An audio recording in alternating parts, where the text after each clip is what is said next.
The future of Bioware most likely doesn't exist any longer because of Dragon Age Veilguard. And we are gathering for just one more Bioware video. We're talking about the future of Bioware, the future of Mass Effect, because we have some early numbers to take a look at for Dragon Age the Veilguard to gauge what kind of success it may or may not be enjoying. We're going to be... I have seen those numbers, and they are horrible. Those are some of the worst numbers that I have ever seen. Comparing, contrasting a lot of data there. We also have some comments from EA CEO Andrew Wilson, the head of Bioware, and Gary McKay, as well as brand new information about the next Mass Effect game from project director Mike Gamble that's creating a bit of a... Do you think people are going to buy the next Mass Effect game after seeing what happened with Dragon Age? I do not think so. I really, really don't think people are going to buy the next Mass Effect game after this, okay? People already bought Dragon Age Veilguard, honestly a little bit too much. But after getting burnt like this, people are not gonna even remotely buy Mass Effect any longer. Distancing between Dragon Age the Veilguard as well as the next Mass Effect game on a tone level, but there is also a line that's going to connect these two. But like I mentioned, this is kind of one last Bioware video. You know, I kind of view it like I don't step outside my house, search my lawn, and look for dog shit to step in. And I feel like that's kind of what you're doing when you're making a ton of Bioware videos nowadays. It's just been a absolutely chaotic launch. And yeah, after everything, I just want to... Nothing chaotic about the launch at all. It's exactly as everyone expected. It's just really bad. Take a break from the Bioware discourse, but I wanted to close the chapter very similarly to what I did for Starfield, right? After Shattered Space, I was super sore. I had a bunch of kind of conversations about the game, the aftermath of it, and then eventually the future of Bethesda Game Studios. And I think it's more important here with Bioware because for many people, the belief is that everything's hanging on Dragon Age the Veilguard. This will determine the future of the studio. So this conversation is going to be in multiple parts. The first part is going to be assessing the data here, just honestly and fairly. Where does Bioware stand? What are their expectations? And can we think that Bioware might pull it off with Dragon Age the Veilguard? And no, absolutely not. Then afterwards, we're going to talk about Mass Effect. We're going to talk about the future of Bioware and what we should expect from them as a company. So with that, let's begin. Because right now, EA's expectations are pretty damn high, which could be a concerning thing to see here. Because EA boss Andrew Wilson says here in this interview with IGN that he is predicting breakout potential for Dragon Age the Veilguard thanks to limited competition, which I don't really think is... Limited competition. My dude, please. Monster Hunter Wilds beta came out and it has something like... Well, what did it have? 300, 500k people just in the beta? Compared to Dragon Age Veilguard slop numbers. Oh no. Man. It did, but it's true. Dragon Age Veilguard did not have any competition and it still failed. Is an accurate assessment. I do feel like fantasy RPGs are in a highly competitive space. You just had in the last year Dragon's Dogma 2, which we'll talk about extensively, and also Baldur's Gate 3. But when you take a look here at the Steam player charts, Dragon Age the Veilguard is sitting at number 2, right behind Call of Duty Black Ops 6, and that's significant. As much as I understood, it overtook Call of Duty Black Ops 6 at some point, at least for a brief moment. But you need to understand that this is not good. Call of Duty had already launched, and people already called it great. And Dragon Age Veilguard is sitting at number 2 with nothing releasing. This is what the Steam charts look like for sales when nothing has released. Look at this. There is nothing. There is absolutely currently nothing out there.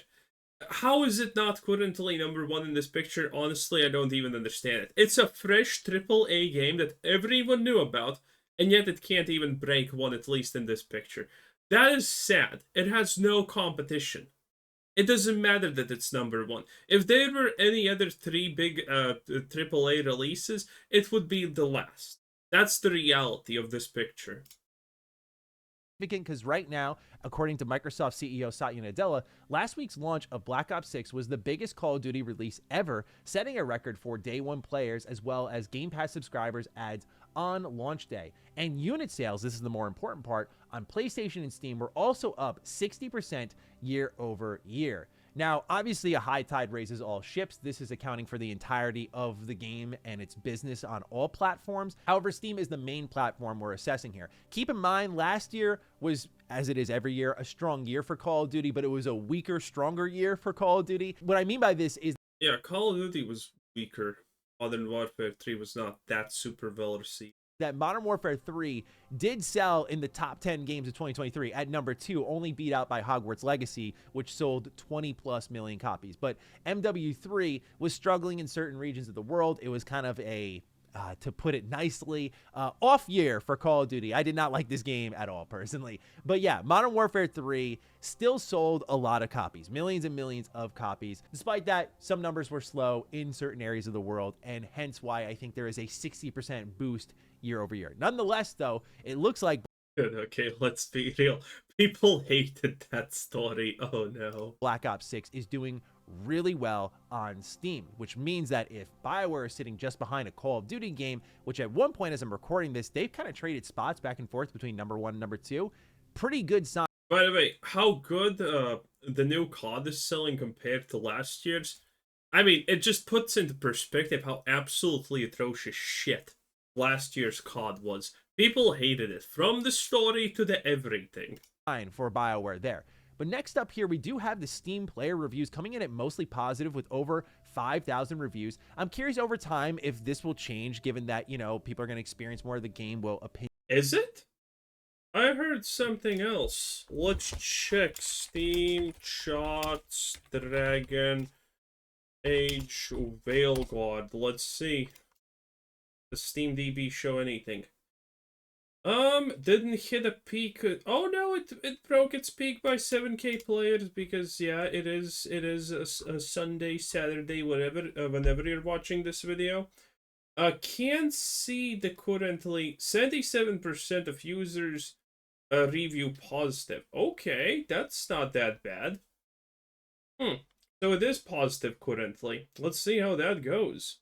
Because on Metacritic, it's not looking good on Metacritic. Opinion shift, but I will say with the surrounding discourse of the game, very surprised to see it in the mostly positive area there.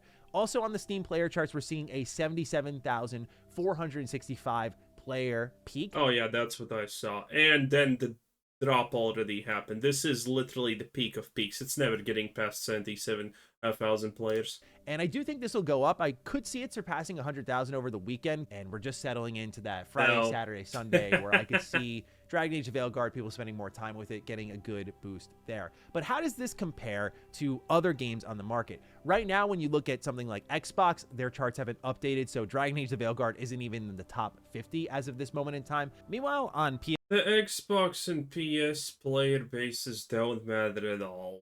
Come on, they don't matter. No one cares about those statistics. You being the most played game on PlayStation means you have 5 people playing. No one cares. PS5, according to Forbes, this was the #1 pre-ordered game on PS5 ahead of its launch, which would actually have it sitting in the middle of the Call of Duty release cycle, which we already saw is doing really well. So this is a pretty good sign for the game. That's a bad sign because, okay, Call of Duty is not played on PlayStation. If anything, it's played on Xbox, okay? From the two console platforms that don't matter in the slightest, honestly, right? Obviously.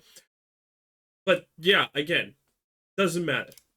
But comparing it to other massive successes on Steam in 2024, Dragon's Dogma 2 had 228,000 players as an all-time peak, where something like Helldivers 2, which went completely viral, peaked at almost 500,000 with 458,208 players at its all-time peak. Now, with something a little bit more balanced, we'll look at... Now, these are actual successes, though. And let me explain to you something about these numbers, okay? If you want to compare this to anything, you compare it to Starfield, okay? Starfield had an all-time peak of 330,000 players or something like that, and that was still a major disaster. Starfield still was an absolute disaster, with less than 6% of the player base who bought the game, and when I say bought, they got it for free on Game Pass, didn't even care about playing the expansion. And Dragon Age Veilguard is sitting just at 77k players, and it's not breaking this number. There is no way it is breaking this number, okay? It's not happening. This is a disaster, okay? This is big if you're an indie company, okay? This is big if you're like, I don't know, Frostpunk 2 and you're hoping for a decent launch, okay? This is big. No, Frostpunk had way more players than this, okay? This is peanuts for a AAA gaming release. This is an absolute unmitigated disaster. And it's not going to get better, okay? Because the first 3 days are the most absolute massive when it comes to sales. Then the week happens, and that's pretty much how it goes. It doesn't matter that it's second on the Steam sale charts. None of that matters. They only have a peak of 77,000. It is a disaster. There is not a single person looking at the sales numbers currently at EA, Bioware, or anywhere and thinking, wow, Veilguard is doing such a good job. No, it's over. It is absolutely 100% over, and everyone most likely knows that there. Peaked at almost 500,000 with 458,208 players at its all-time peak. Now, with something a little bit more balanced, we'll look at Tekken 8, which was a great success of this year with 2 to 3+ million copies sold, and that had an all-time peak on PC of 46,139 players. But the real one I'm looking at here is Metaphor ReFantasia, which is at 85,194 as its all-time peak. And this is also another fantasy game. This is also, in my opinion at least, a competitor of sorts to Dragon Age the Veilguard. Bro, if you have seen anything of the Dragon Age gameplay, no, these games do not deserve to be named even remotely the same, because they're just not the same, okay? Metaphor ReFantasio is an absolutely great role-playing game with options. Dragon Age Veilguard literally pulled a barb, okay? They just barbed the living hell out of themselves. That's what they did. And you know what's actually the saddest part? Dragon Age Veilguard, honestly, despite its graphics, despite its shitty puzzles, despite its existent loot system, despite its everything, okay? If they just didn't go completely woke with the dialogues where literally everything is about being trans or gay, they could have had a normal game where people would say, well, it's not the best, but it's playable and it's almost okay. Also, the story's complete trash and you can't understand anything there. It's honestly just, hey, who are you? I'm random person number 2. Congratulations. Now I'm part of your team. And you're like, okay. Didn't kind of ask at all, but you're here now, so stay, I guess. It's so stupid. Every 5 minutes in this game, someone asks you, "Are you all right? Are you feeling good? Is everything all right? Are you hurt?" It's so pitiful and zero testosterone. It's insane. I feel my Adam's apple shrinking. Okay, it's just that bad. It is just absolutely abhorrent garbage. Okay, and again, the talent system is like your average shit, but at least it's there and it's kind of fun. The combat could use a lot of work on, but it's still doable. All they had to do to make Dragon Age Veilguard a not disaster was just to piss off of the absolute woke trans gay dialogue, but instead all of it is like that. I mean, well, also there's other problems. For example, the fact that you get an absolute brain rot dead level of IQ Turin section in the first 20 minutes of the game. That's boring as fuck. But, you know, still, the game actually did not require a lot to be successful, or at least playable and people would buy it. But no, they just completely wokeified to an obscene level, and now it's dead. Veilguard, whether EA wants to acknowledge that or not. And Metaphor went on to sell 1 million copies in a single day. So what do we learn from these numbers? Well, first off, Dragon's Dogma 2, which had the highest single-player RPG numbers of everything we had here on the data I had gathered, managed to hit 2.5 million sales in 11 days after its launch. So what we're looking at here, most likely, in my opinion, just guesswork based on the data we have here, is that Dragon Age the Veilguard has easily blown past 1 million sales, and I could see it surpassing 2 million. Easily. The question is, what determines a success here? No, this is what I was talking about. I said it's gonna get 1 million sales. I said that maybe it's not gonna surpass 1.5 million sales. It seems like it will, but at this point, it's not gonna surpass probably 3 million sales, even after 3 months.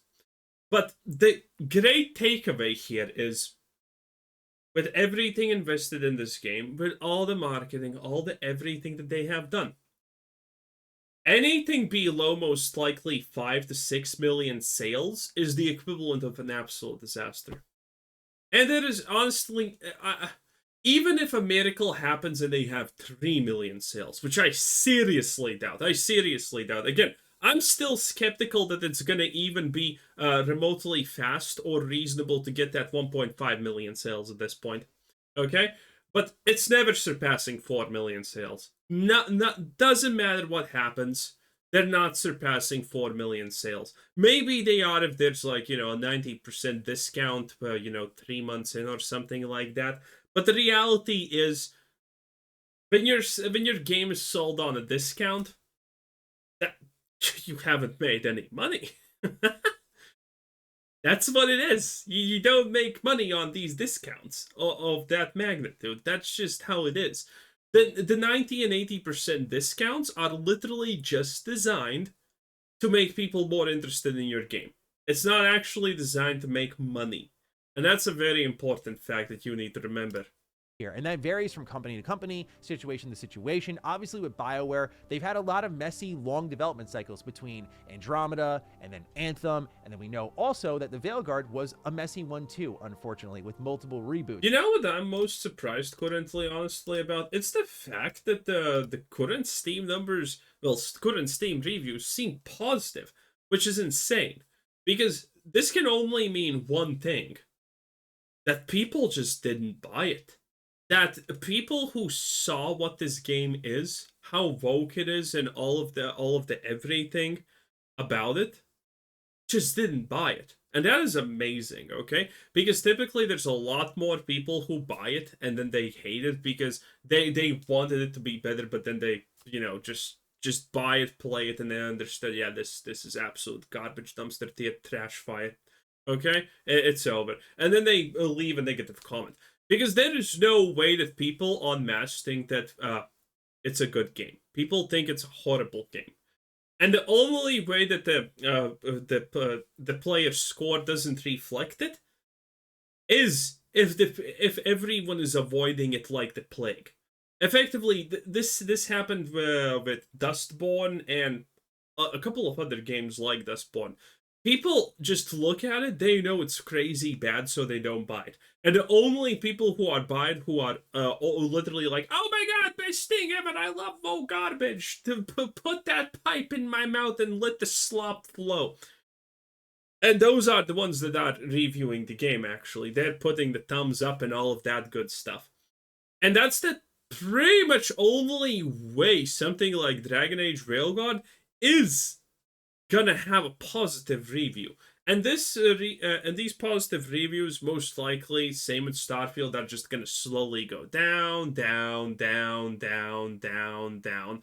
When people who don't know what Dragon Age is, when people who don't know what, well, this internet discourse surrounding the game even is, when they buy the game and they play it, they're gonna be like, this is shit.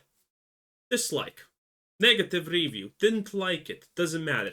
They don't even know an internet discourse is happening. Same literally happened with Starfield. Normal people bought it after all of the craze was over, and they just left negative reviews because, well, normal people don't like this shit.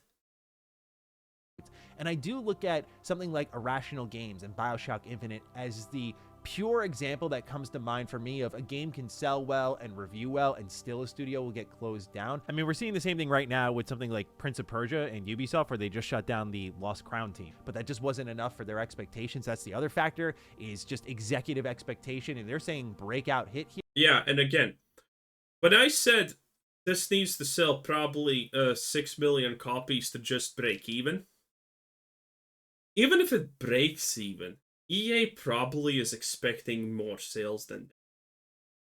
Yeah. So, no matter what, this is not gonna end well. here, which I'm not getting breakout vibes, I'm getting successful vibes, which is, I think, completely different levels of success here. We'll talk about all of that in just a moment, though. But to my original point, I look at what happened with Irrational. There's also a reason why Maddie's not showing any actual gameplay or dialogue, because then the problems are visible. But again, at least, again, I have to say, the skill system, the skill tree, is not that bad. It's very basic, but basic doesn't mean necessarily bad. The combat is also basic, but that does not necessarily mean it's bad. Okay? It could be better, true, but again, Bioware needed to do so little to make this game not a disaster, and yet they chose to kill it. Though. But to my original point, I look at what happened with Irrational Games as well as Bioshock Infinite. What happened there was a situation where it sold like 9+ million copies, game reviewed stupid well. I think it got 10 out of 10s across the board. I remember absolutely adoring it. A lot of fans loved it. It got DLC.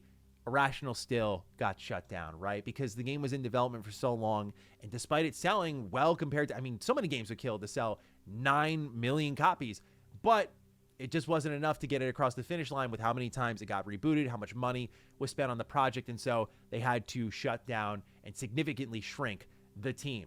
So with that in mind, I could see Bioware being in that position where they find good success and the sales are great, but it's just not enough to recoup, especially when you're looking across the pond at something like Respawn Entertainment, who just sold 10+ million copies with Jedi Fallen Order, which kind of ignited this push for Bioware to get back into their single-player roots because Respawn really proved it for them. And I do view, like, Respawn a lot of what EA is looking for in Bioware, because Respawn has their live service title. They have their single-player titles. But then you look at what Bioware tried to do with Anthem, failed live service approach, and then their single-player approach. It seems to be working for some with Veilguard. I know not everybody. It didn't work with me. You know, obviously I did not like the game at all. Outside of the finale, there wasn't really anything I took away from the game in a positive manner. But yeah, see, the combat's basic, but you can just tell it's not that horrible. And also the big guys that take extra longer to kill, they don't really feel like pure damage sponges. So that's also pretty okay. Yeah. So again, the combat's decent, and I said this. I think the game is going to be a woke piece of garbage dumpster fire, but the combat could be decent, and it's relatively decent, okay? It's more of a plus than a minus. And the skill tree is decent. The loot's super boring, though. The loot, yeah, I did not do any predictions about the loot, but the fucking loot's horrible, bruh. It's worse than Diablo 3 Arrow go up. Well, actually, Diablo 4 is Diablo 3, so it's worse than both of them. Arrow go up, but even in more boring ways. It's just, no.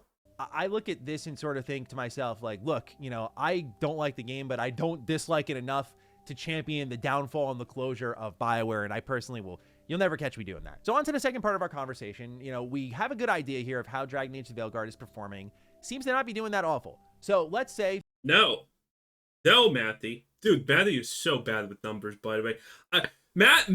Guys, listen. Matty's a shill. We all know it. We all know it deep inside our hearts, even if you're rooting for the dude, okay? He's a shill. Just leave it at that. But I don't think he's shilling with numbers. I just think he doesn't understand numbers. I really think the guy just doesn't understand numbers. Because he is making the weakest, dumbest comparisons that you could make, but they still actually land in the realm of, oh yeah, well, you kind of can't compare this. Admittedly, this is what I would compare in a business if I needed to lie about something being good, while in actuality it's awful. Again, I have done that many, many, many times in my life. What? Business analyst. It's your job to lie with numbers constantly. So I know how it looks, but he's not portraying it like, oh, this is... Okay, I can't explain it properly because it's going to take too long, but Matty generally comes off as a guy who just doesn't fucking understand numbers, okay? He legitimately thinks these numbers are good. He legitimately thinks these numbers mean it's good. That is the reality of this situation. If things turn out well for Bioware and they end up selling enough, studio stays open, and now we can kind of look forward. Like, what is going on with Mass Effect? Well, first and foremost, let's get a feel for what is the next Mass Effect, right? Yeah, that is a good question. But again, dude, if they vocalified...